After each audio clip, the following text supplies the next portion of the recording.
am thrilled to report that the U.S. Space Command headquarters will move to the beautiful locale of a place called Huntsville, Alabama, forever to be known from this point forward as Rocket City. Okay, so Huntsville, Alabama, we love Alabama. I only won it by about 47 points. I don't think that influenced my decision, though, right? That didn't, right? But we had a lot of competition for this, and Alabama's getting it, Huntsville in particular, so congratulations, everybody. Katie, congratulations. This will result in more than 30,000 Alabama jobs, and probably much more than that, and hundreds of millions of dollars of investment, and that's billions, because it can't be millions, it's billions and billions of dollars. Most importantly, this decision will help America defend and dominate the high frontier, as they call it. I want to thank Secretary Pete Hegseth. He's doing a fantastic job. And Secretary of the Air Force Troy Mink. Troy, thank you very much. Great job you're doing, Troy. This is such a big deal. This is one that everybody wanted to know. What are you doing? I also want to thank Senators Katie Britt, and I want to give my condolences. Your grandmother, her grandmother just passed away. She was 100, right? 100, and she loves you, Mr. President. Well, and she was very proud of you. Thank you very much. Very, very proud of you. So thank you, Katie. Wonderful woman. She must have been. To produce you indirectly, I can tell you she had to be. Tommy Tuberville, who's a great coach. And I won't say anything about what happened with Alabama football this weekend. Let's leave that out. But you're not used to that, right? You're not used to that. But Tommy, Auburn won, is right. They did. So you're happy. Tommy's been a great senator, as you know, and a fantastic guy all around. He was also a tremendous coach. House Armed Services Committee Chair Mike Rogers. Thank you, Mike. Where's Mike?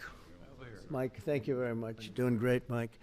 Representatives Barry Moore, all great friends, Robert Adderholt, Gary Palmer, and Dale Strong. Thank you all very much, fellas. Appreciate it. In my first term, I created a thing called Space Force, so important. You know, we were losing the race in space very badly to China and to Russia, and now we're far and away #1 in space, and reestablished Space Com with a mission to protect American space assets and detect any threat to our homeland. We initially selected Huntsville for the Spacecom headquarters, yet those plans were wrongfully obstructed by the Biden administration. And as you know, they moved them to a different locale. And today we're moving forward with what we want to do and the place that we want to have this. And this will be there for hopefully hundreds of years. That's where it's going to be. I will say I want to thank Colorado. The problem I have with Colorado, one of the big problems, they do mail-in voting. They went to all mail-in voting. So they have automatically crooked elections. And we can't have that. When a state is for mail-in voting, that means they want dishonest elections, because that's what that means. So that played a big factor also. In Huntsville, Spacecom will play a key role in building the Golden Dome, as you know. That's going to be a big thing. Everybody wants to be a participant in it. Missile Defense Shield, we're going to be having a Golden Dome that the likes of which nobody's ever seen before. The finest, the best. And by the way, Canada called. They want to be a part of it, and that'll be great. But Canada wants very much to be included in that, and we're going to work something out with them, I hope. It will also ensure that our technological capabilities, of which we're way ahead of anybody else, there's nobody close, remain unmatched long into the future. So I'd like to ask Secretary Hegseth to say a few words. He was very much a part of it. And really, everybody behind me was. Every one of these people would call me and lobby me. I said, Katie, I don't want to talk to you anymore. I know what you want. She said, that's right, sir. That's what I want. And they got their way. So I just want to congratulate. These are really special people. They're politicians in many ways, but they're great patriots, I think even more so than politicians. So they fought very hard to get it, and it's an honor to give it to Huntsville. Pete, say a few words, please. Thank you, Mr. President. As usual, right place, right time, for the right reason. In your first administration, you established the Space Force at a time when we knew we had to be looking to that domain of space. You also reestablished SpaceCom to ensure that priority was put in place, and you, through the Air Force, independently identified that Huntsville, Alabama was the right place to put it. For other reasons, in the next administration under Biden, they decided to move it somewhere else. Well, during that time, the DoD Inspector General, the Government Affairs Office, they did their own assessments, and where did they say SpaceCom should go? Huntsville, Alabama. So what you're doing today, Mr. President, is restoring it to precisely where it should be based on what the Space Force, the Air Force, your leadership believes will give us strategic advantage in the future. That is Huntsville, Alabama. We are way ahead in space, but this will ensure we stay leaps and bounds ahead because that's the most important domain. Whoever controls the skies will control the future of warfare. And Mr. President, today you're ensuring that happens. Thank you. Thank you very much. Katie, would you like to say something? Mr. President, we are grateful for your leadership on this and restoring Space Command to its rightful home in Huntsville, Alabama. This delegation has worked together, both chambers, both parties, to make sure that Huntsville was the place that Space Command called home. As was mentioned, obviously the Biden administration chose to make this political. What we want to do is put the safety and security of Americans first. We want to make sure that our warfighter is put first, and we want to make sure that America continues to lead. And today, Mr. President, you've allowed that to happen. Thank you. Thank you very much. Tommy, please. Yeah, thank you. Thank you, Mr. President. This is a great day for our country, not just for our state of Alabama. We need help in our military. We need to catch up.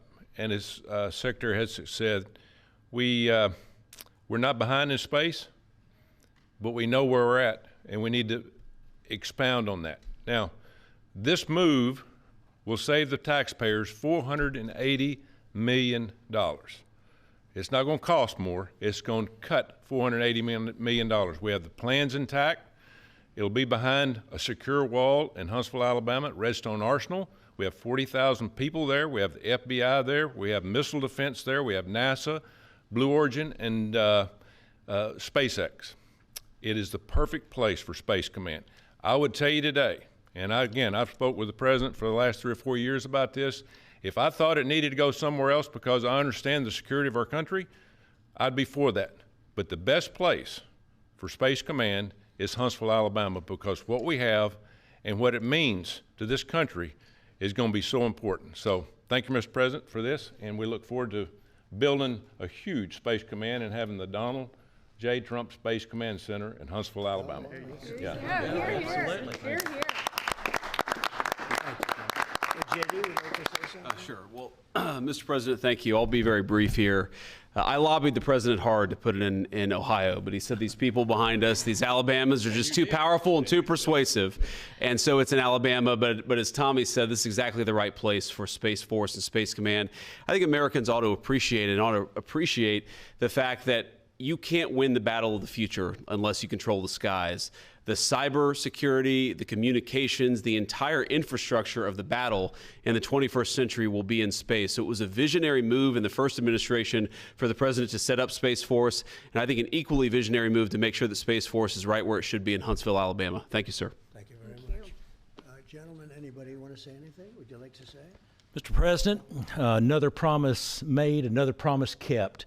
You think about it, Redstone Arsenal is critical to national security. The president said when you were the 45th president, let's do what's right for national security. And today, that's exactly what we're doing. It's not because of this or that. It's because it's right for national security. You think of the 21 categories that were evaluated to determine what was best for national security. All indicators pointed back to Huntsville, Alabama, and Redstone Arsenal. We have the right people at the right place at the right time. Mr. President, on behalf of the people of the 5th Congressional District and all of Alabama, thank you for keeping your word. Thank you. Absolutely. Thank you very much. Anybody? Let me just say, Mr. President, I want to say thank you. And thank you for doing this because it was the right thing to do.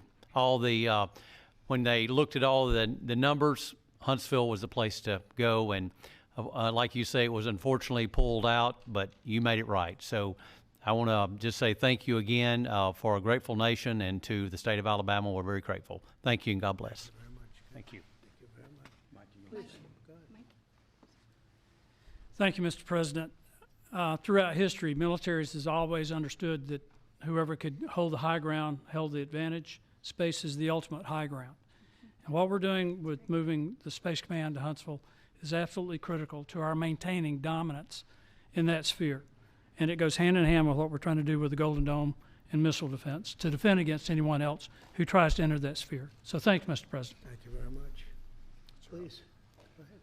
Thank you, Mr. President. And obviously, national defense is a huge issue. And when you look at the scores, Alabama was #1. And for political reasons, it was moved out of our state. But, Mr. President, thank you for making priorities the defense and the warfighter and the safety of this nation. And in the big, beautiful bill, that Golden Dome will be built in Huntsville, Alabama, and we're grateful for that. Thank you. Listen, as chairman of the Armed Services Committee, I care very much about what's most important for our national security. And the President held a nationwide competition to determine where we should have this command. If y'all remember, at the end of that competition, where Alabama came in first, there was a lot of complaints from the other states who did not place well. He said, we'll do it over with new criteria to accommodate your concerns. Alabama came in first in that second competition. His Secretary of the Air Force reviewed the results, said it was fair, and the President named Huntsville. It was the Biden administration that decided to make it political, even though his own Secretary of the Air Force said it was a fair competition and it should be in Huntsville.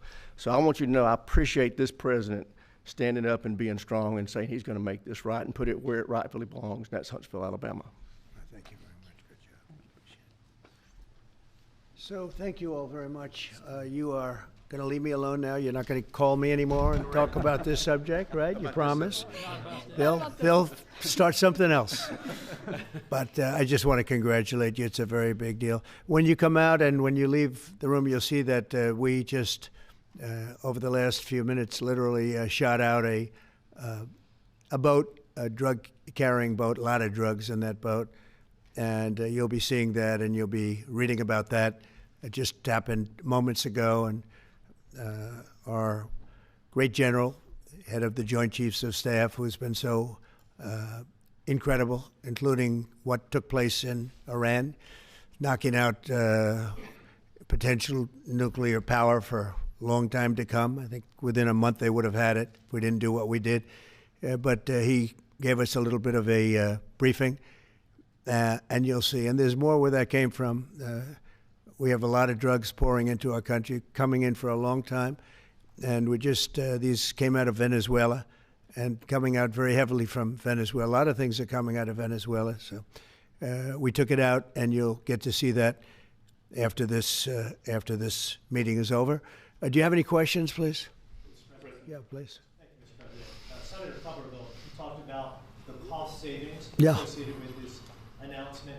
Can you talk about the strategic benefits by having Space Force Command headquartered in Huntsville? Well, it just works because we have so much else there. And having a central, you could call it a central command, but it really is a command station. Also, even locationally, where it is, and when you think about flying distances, if you can save a half an hour as fast as some of these planes go and things go, and even the rockets go, if you can save by having the best location. So we went out, as you know, to experts, and we had 4 different groups of experts. They all said this was the best location. I also loved it from the standpoint, I know the people of Alabama, they are great people, work hard, and there's no games, and they're very proud of it. And I would say they fought harder for it than anybody else also. A lot of states, 5 states really wanted it, but they wanted it more. And I kid you not when I say that these people, they spoke to me a lot. That's all they wanted to talk about. They didn't want to talk about the weather. They only wanted to talk about moving to this location, moving to Alabama, Huntsville in particular. So we're honored to do it. They really wanted it badly, and they got it. Peter? President Trump, something completely different, but about a big viral social media trend over the weekend. How did you find out over the weekend that you were dead? You see that? No. People didn't see it for a couple days. 1.3 million user engagements as of Saturday morning about your demise. Really? I didn't see that. You know, I have heard, it's sort of crazy, but last week I did numerous news conferences, all successful. They went very well, like this is going very well. And then I didn't do any for 2 days, and they said there must be something wrong with him. Biden wouldn't do them for months. You wouldn't see him. And nobody ever said there was ever anything wrong with him, and we know he wasn't in the greatest of shape. No, I heard that. I get reports. Now, you knew I did an interview that lasted for about an hour and a half with somebody, and everybody saw that was on one of your competitors. I did numerous shows and also did a number of truths, long truths, and I think pretty poignant truths. No, I was very active over the weekend. They also knew I went out to visit some people at the club that I own, pretty nearby on the Potomac River. And no, I've been very active actually over the weekend. I didn't hear that one. That's pretty serious stuff. I'm glad it's well, it's fake news. You know, it's just it's so fake. That's why the media has so little credibility. I knew they were saying, like, is he okay? How's he feeling? What's wrong? I said, I just left. And it's also sort of a longer weekend, you know, it's Labor Day weekend. So I would say a lot of people know I was very active this Labor Day. I had heard that, but I didn't hear it to that extent. Go ahead, Peter. Something else. We know that this country has a huge problem with school shootings. You've said that you're open to sending the National Guard pretty much anywhere. Would you ever consider sending an armed National Guardsman to every school? Well, we have a big problem with school shooting, but we also have thousands and thousands of schools that run perfectly. You know, they talk about you can do things construction-wise, and that's really, I think nobody knows more about construction than me. You can build the construction doors. You can build what they call safety doors, where they lock on the outside, the inside, and every place else. Well, but if one of these lunatics happens to get through, then the police can't get in. Then they're looking for keys all over the place, and it takes a lot of disadvantages to doing, spending billions and billions of dollars and actually making it safer in some way for some of these lunatics that we're dealing with. But I don't think so. I've thrown out the concept. We have great teachers that love our children. The parents love the children. Teachers love the children too. And if you took a small percentage of those teachers that were in the military, that were distinguished in the military, that were in the National Guard, et cetera, and you let them carry. That's something that a lot of people like. I sort of liked it. It'd have to be studied, but they're trained. They know about weapons. You can't do it with every teacher because most teachers don't know, but I always thought that would be an alternative. But it just, we've had a lot of instances. Other countries have also. They have different kinds of problems than we have, but we do have, there's something going on, and it's a bad thing. Yes, please. Have you spoken with President Putin in the past week? Have you spoken with President Putin? Yeah, I don't want to. I have learned things that will be very interesting. I think in the next few days you'll find out. Will there be any consequences if there isn't some type of announcement of a meeting with President Putin and President Zelensky? Yeah, there will be. We're going to see what happens. We're going to see what they do and what happens. I'm watching it very closely. Last week, they lost 7,000, between the two countries, 7,313 soldiers, to be somewhat exact, for no reason whatsoever. And they're Russian and they're Ukrainian, but, they're soldiers. I want to see it end. Yeah. Mr. President, have you decided you're definitely going to send National Guard troops to Chicago? I didn't say when, but the answer is, look, Chicago's very interesting because I watched Pritzker get up and say about, we don't need help, we're safe. But 2 weeks ago, they had 6 people murdered, and they had 24 people hit by bullets. Last week, as you know, it was 7 people, 24 people hit, and 7 people died. And then over the last 2 days, that was the crown jewel. They had, I guess, 9 or 10 killed, and 50 hit with bullets.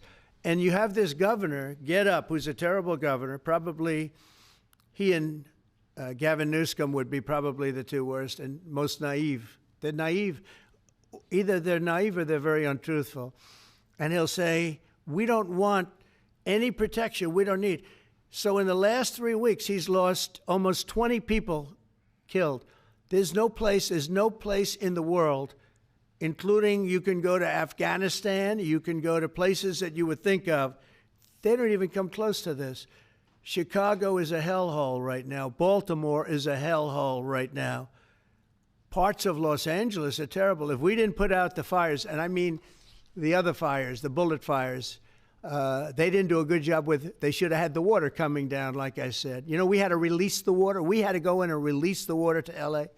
It's so badly run. But if I didn't send the National Guard into Los Angeles, I would be making an announcement today. I'd be talking about Huntsville, and I'd simultaneously be saying, by the way, the Olympics is not coming to Los Angeles. If we didn't do that, and even the sheriff, the top law enforcement person in Los Angeles said, we could not have handled it without them. So that's what he said. Make your mind up on Chicago, though? Well, we're going in. I didn't say when. We're going in. When you lose, look, I have an obligation. This isn't a political thing. I have an obligation. When we lose, when 20 people are killed over the last 2.5 weeks, and 75 are shot with bullets. So let me tell you a little story about a place called D.C., District of Columbia, right here where we are. It's now a safe zone. We have no crime. It's in such great shape. You can go and actually walk with your children, your wife, your husband. You can walk right down the middle of the street. You're not going to be shot, Peter. You're safe. Everyone likes you anyway. They probably wouldn't do it. But it's so dangerous. And there are people in this audience that you've suffered greatly. There are people in this audience that have been mugged and hurt badly, and they don't want to talk about it. Maybe you were very brave in talking about it. You made quite an impression on a lot of people. I appreciate it. But there were other people in this room that have been hurt very badly just walking down the street in D.C. Washington, D.C. is a safe zone right now. It's a safe city. The restaurants are open. They're booming. You can't get a restaurant. New restaurants are announcing that they're going to be open. This took place in 12 days. Now it's 15 days, but 3 days ago it became what's known as a safe zone. It's a safe city. And this city was really bad, really, really bad. We took 1,600 people out, hardcore criminals that will not be coming back anytime soon. And we're very proud of it. You know, to have our nation's capital lose every week. You know, it was like years, many years, where every single week somebody was killed for many, many, many consecutive weeks. This went on for years. And then we had, last week it was announced that nobody was killed last week. And I made that announcement in front of a very distinguished leader of a country. And I'm saying proudly, ladies and gentlemen, nobody was killed in Washington, D.C. this week. He looked at me like, what's that all about? I say, yeah, we have a little bit of a crime problem. And we don't have a crime problem in Washington anymore. And the mayor has been very helpful, and the police commission has been very helpful, and it's been a great team. And I would love to have Governor Pritzker call me. I'd gain respect for him and say, we do have a problem, and we'd love you to send in the troops, because you know what? The people, they have to be protected. I saw today on one of your networks, not a friendly network, except really the opposite, I would say, very unfriendly network. And they interviewed about 12 people on this morning. Most of them were African American, they were black. And they were saying, please, please, please let the president send in. These were people from Chicago. Please, we need help. We need help. We can't walk outside. We're petrified. If the governor of Illinois would call me up, I would love to do it. Now, we're going to do it anyway. We have the right to do it because I have an obligation to protect this country. And that includes Baltimore. I saw where Governor Moore was asking me to take a walk down the street of Baltimore. Well, Baltimore is a very unsafe place. It's rated number 4 in the city, one of the most unsafe places anywhere in the world. But, you know, we took care. This was a beautiful thing that happened in Washington because we showed that it could be done. And this wasn't just sending big, strong guys, and they are big and they are strong. You know, we had a great decision from the Supreme Court that had to do with sort of talent. It had to do with you are put down based on merit. You can hire based on merit. So merit for a soldier or for a policeman is strong, physically fit, something, having a certain ability, not a person that is woke and got the job through woke, but wasn't strong enough to lift a gun out of the holster, et cetera, et cetera. No, I looked at the police. As you know, last week I went over, we had a meeting with, there had to be 300 people, and they were all very impressive looking. And when the bad guys see them, they're not going to do a thing. And so I'm very proud of Washington. It serves as a template, and we're going to do it elsewhere. But Chicago is certainly going to be high. I would love to have him call. I would love the governor of Illinois. I'd be honored to take his call. All he has to do is say, sir, we need help. It's out of control. And everyone knows it is. He's not kidding anyone. I would love to have, I would say, Governor Moore call, because I watched him over the weekend trying to explain that Baltimore, what they need is housing. No, they don't need housing. They need to get rid of the criminals. These are hardcore criminals. We took many people off the streets of Washington, D.C. They're hardcore. They're not going to be good. In 10 years, in 20 years, in 2 years, they're going to be criminals. They were born to be criminals, frankly. They were born to be criminals, and they're tough and mean, and they'll cut your throat, and they won't even think about it the next day. They won't even remember that they did it. And we're not going to have those people. Washington, D.C. is now a safe zone. It's a safe place. And you can walk, Katie, you can walk right down the street with, by the way, one of the biggest human beings I've ever seen, which is her husband. He was a football player for like 11 years in the NFL. He's a big person. But big doesn't mean anything when they have guns and when they have knives and everything else that they have, right? But you can walk right down the street, even by yourself, and you're totally safe. Washington, D.C. is a great thing. Yes, ma'am, please. Mr. President, as you're calling on Democratic leaders across the country to work with you on crime, do you see your efforts here in D.C., including, for example, working with Mayor Bowser here as a model for bringing more bipartisanship in matters not only with crime, but also issues that matter to everyday American people's lives? So Mayor Bowser's been great. She could have taken the thing, and then after I clean it up, they'll take credit for it. You know what they do is they take credit. Like, we cleaned up Los Angeles. We did a great job there. And it was overwhelming what was going on. And again, the police chief made a statement that we could not have done, there's no way they could handle it. You saw what was happening out there. It was going to be a disaster. We stopped it cold. If we didn't do that, would have been a very sad day. And remember, we have the Olympics, we have the World Cup, we have all these things coming, and we have 250, all of these things coming. But I watched Newsom get up and say he's doing a great, he's not, we're the ones that did it, and that's okay, whatever it takes, but the main thing is but he got up and said, we did it. Well, he didn't want us there, and he's going to need us again because it's starting to form again. I see it. It's starting to form again. We have to maintain. It's like maintenance on an airplane. You can buy it, but you have to maintain it. And if you don't maintain it, a good plane becomes very unsafe very quickly.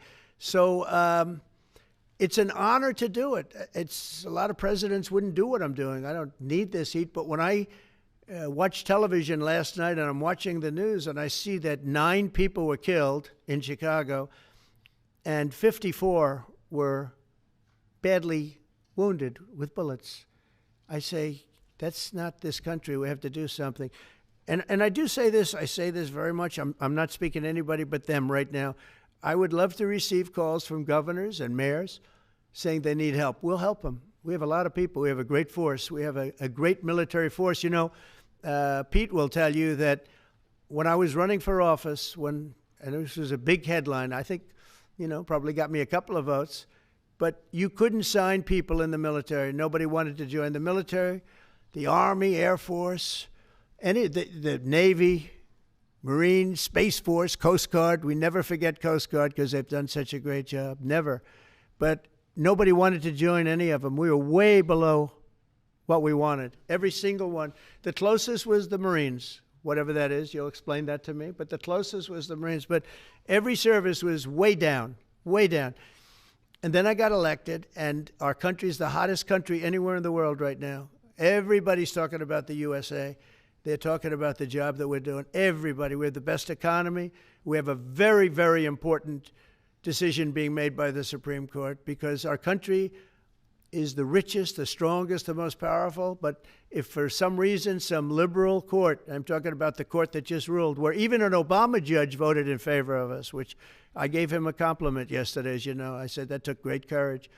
But it's a liberal court, and it's going up to the Supreme Court, who I think have been incredible people. I think they've made very wise decisions. But the tariff question, because without the tariffs, this country is in serious, serious trouble. We've taken in almost $17 trillion of investment is coming in. Most of it is coming because of tariffs. And if for some reason somebody wanted to be politically correct, I actually think it's unpolitically correct. I think politically correct is to approve it, because there's nothing so popular as what's happened to our country. Our country is doing so well.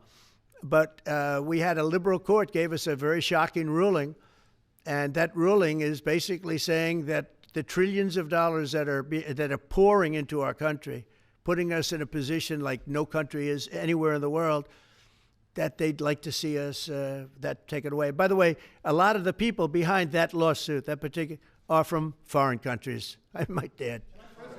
There's a video that is circulating online now of the White House where a window is open to the residents upstairs and somebody is throwing a big bag out the window. Have you seen this? No, that's probably AI generated. So actually, you can't open the windows. You know why? They're all heavily armored and bulletproof. So that's a fake video? Well, it's got to be, because I know every window up there. The last place I'd be doing it is that, because there's cameras all over the place, right? Including yours. No, but every window, I've never seen a window that's, in fact, my wife was complaining about it the other day. She said, love to have a little fresh air come in, but you can't. They're bulletproof. And number one, they're sealed. And number two, each window weighs about 600 pounds. You have to be pretty strong to open them up. No, that has to be, where was the window? Let me see.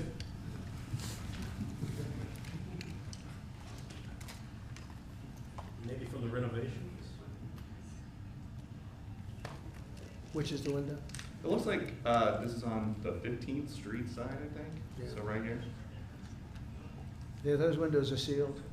Those windows they're all sealed. You can't open them. What you were saying regarding the federal. It's the kind of thing they do.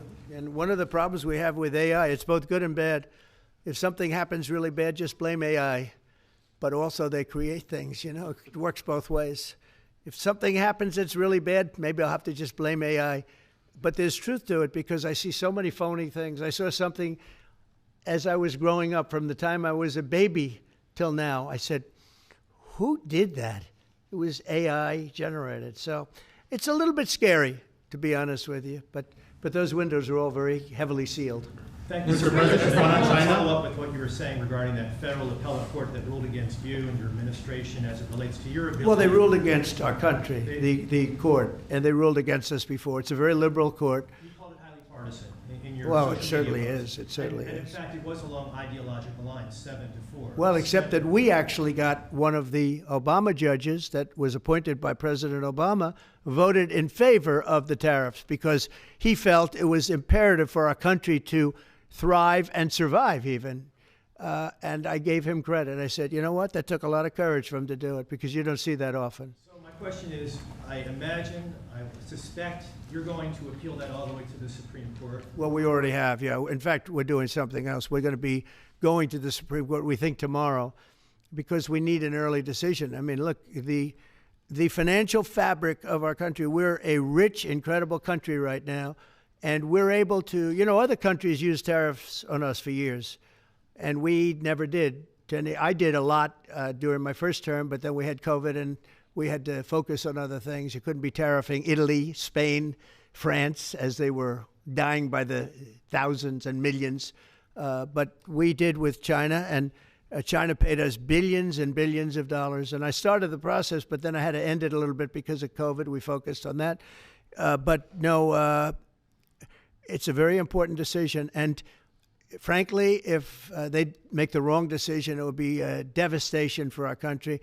We've taken in trillions of dollars, and by the way, all these countries signed agreements. As an example, they're all happy, everybody's happy, but some whack job put in a lawsuit it went before a very liberal court, and the liberal court ruled, it was 11, they ruled 7-4, with one of the most liberal of them all voting in our favor because they're patriots. I think I give tremendous credit to that judge. And now it's going to the Supreme Court. Now we're going to be asking for early admittance. We're going tomorrow, and we're going to ask for an expedited ruling because, when you look at the stock market's down today, the stock market's down because of that. Because the stock market needs the tariffs. They want the tariffs.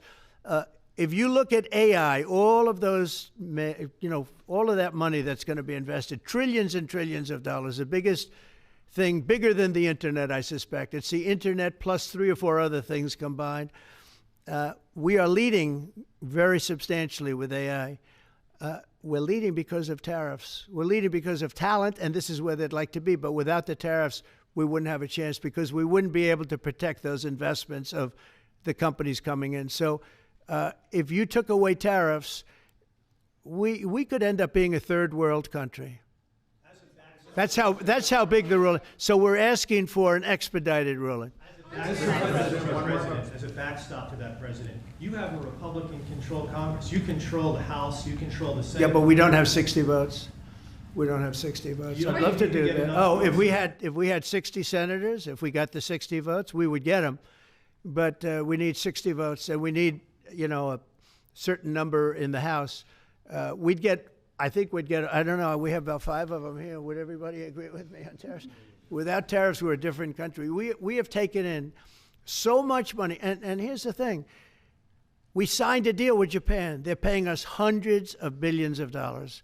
We signed a deal with South Korea. We signed a deal with the European Union.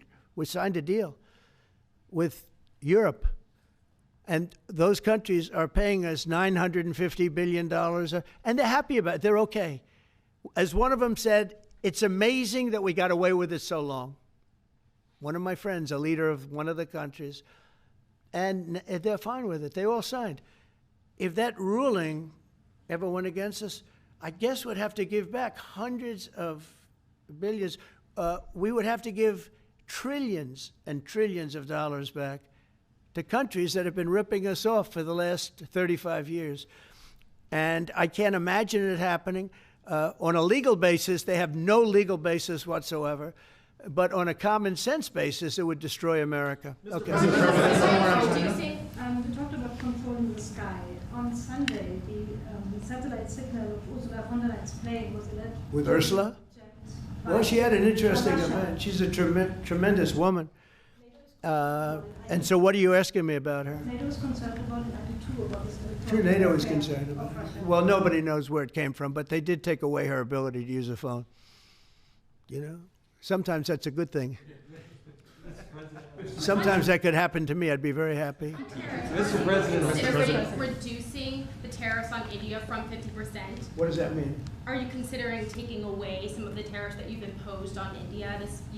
No, we get along with India very well. But India has, you have to understand, for many years it was a one-sided relationship. Only now since I came along, and because of the power that we have with tariffs, India was charging us tremendous tariffs, about the highest in the world. They were about the highest in the world, number one. And we therefore weren't doing much business with India, but they were doing business with us because we weren't charging them. Foolishly, we weren't charging them. So they would send in massive, everything they made, they'd send it in, pour it into our country. Therefore, it wouldn't be made here, which is a negative. But we would not send in anything because they were charging us 100% tariffs. And, I'll give you an example, Harley-Davidson. Harley-Davidson couldn't sell into India. There was a 200% tariff on a motorcycle. So what happens? Harley-Davidson went to India and built a motorcycle plant. And now they don't have to pay tariffs. Same thing as us. So what we're doing is literally thousands of companies are coming into the U.S., car companies, AI, but, more traditionally, car companies. We have so many car company factories under construction or being designed right now. And they're coming from China, they're coming from Mexico, I must tell you, and they're coming from Canada, a lot of them coming from Canada. But they're coming into our country because they want to build here. And they want to build here for 2 reasons. Number one, they'd like to be here. And number 2, the tariffs are protecting them. And number 3, they want to avoid paying tariffs. When they build their cars here, they don't have any tariffs to pay. You know, when you build here, you don't have any tariffs. Mr. President, Go ahead, in please. light of the Minnesota shooting last week, the Department of Homeland Security is now awarding more than $100 million to hundreds of faith organizations across the country to help them ramp up security. What's your vision for further protecting religious liberty across the country amid incidents of threats and So violence? religious liberty is so important, and we're talking about every religion now, and we're doing things on that nobody else has ever done, and we're going to be having a big announcement in about 2 weeks on that question. Yeah, please.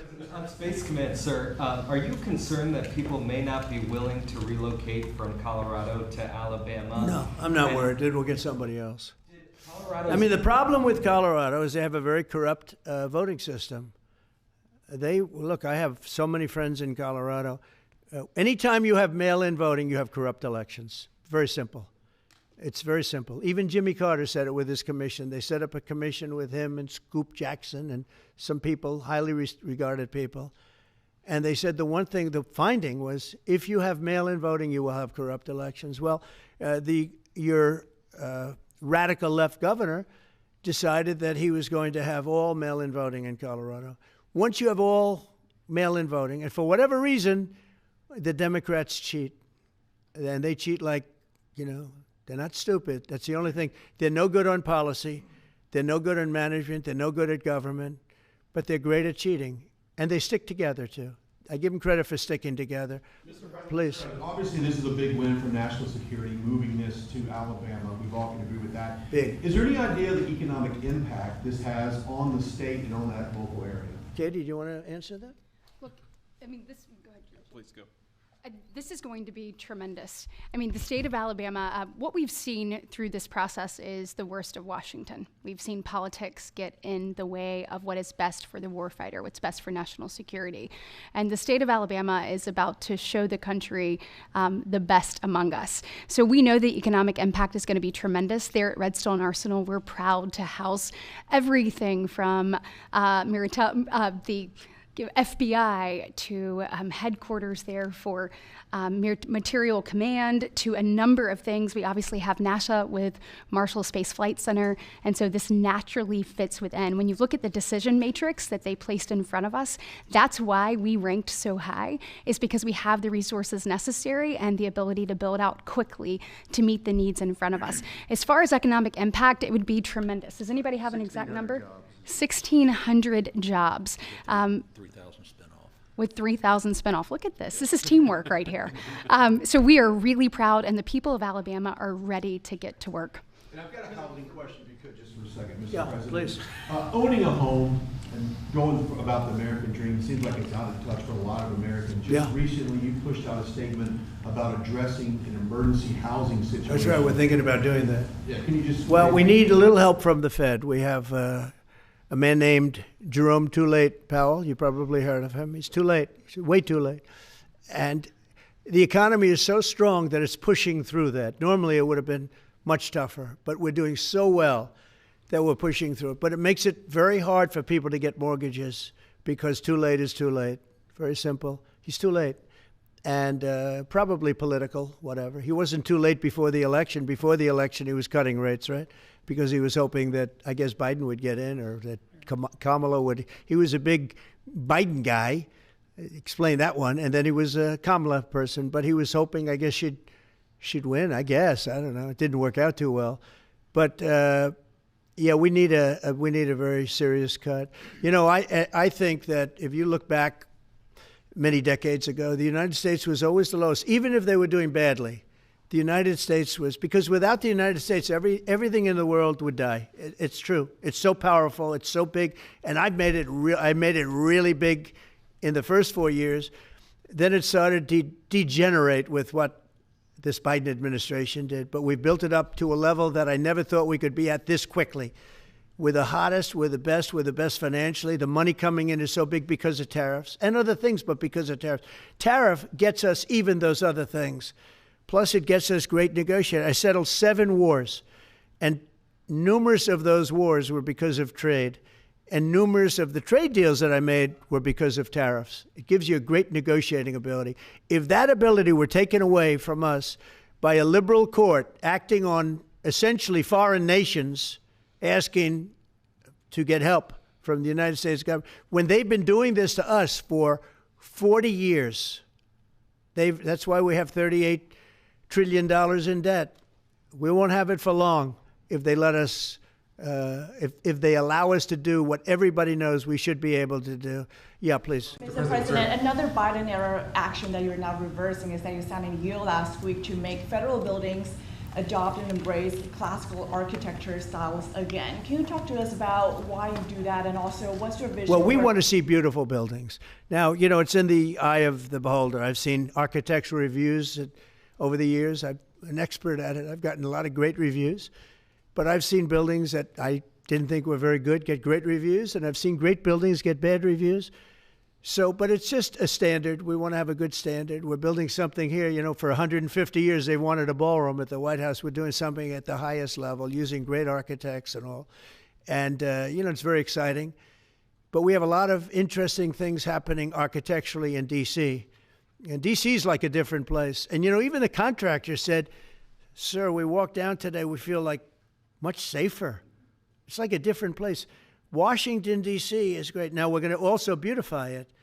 We're going to put a topping on the roads. We're not going to rip them apart and take 4 years to build a road that was exactly the same by the time you build it. But we're going to put toppings. We're going to put new medians in. We're going to get the graffiti off. We're going to put tiles up in the tunnels where the tiles are missing. We'll do the whole tunnel instead of, you know, a little area where you see new tiles, old tiles that never look too good, but they could use it. You know, they've been up for 50 years. They've served their duty. But we're going to make this within about a 20-mile radius from the White House. We're going to have this place spick and span. It's going to be crime-free, and it's going to be spick and span. It's going to be, you'll be proud of Washington again. Go ahead, please. Sir, China's having a massive military parade that President Putin and Kim Jong-un will be attending. Do you interpret that as a challenge to this? And are you concerned at all about those countries trying to be some sort of counterweight? Not at all. China needs us, and I have a very good relationship with President Xi, as you know, but China needs us much more than we need them. No, I don't see that at all, no. And I had actually a very good meeting with President Putin a couple of weeks ago. We'll see if anything comes out of it. If it doesn't, we'll take a different stance. Everyone March today in California ruled that your deployment of National Guard troops to Los Angeles was illegal. Do you have any response? Well, it was a radical left judge. But very importantly, what did you not tell me in that question or statement that you made? Pretty much of a statement, I think. Well, I was asking for your response. No, you didn't say what the judge said, though. The judge said, but you can leave the 300 people that you already have in place. They can continue to be in place. That's all we need. But why didn't you put that as part of your statement? Because the same judge ruled exactly as you said, except the judge said that you could leave the 300 people that you already have in place. They can stay, they can remain, they can do what they have to do. Thank you very much, everybody. We appreciate it. Thank you. Thank you.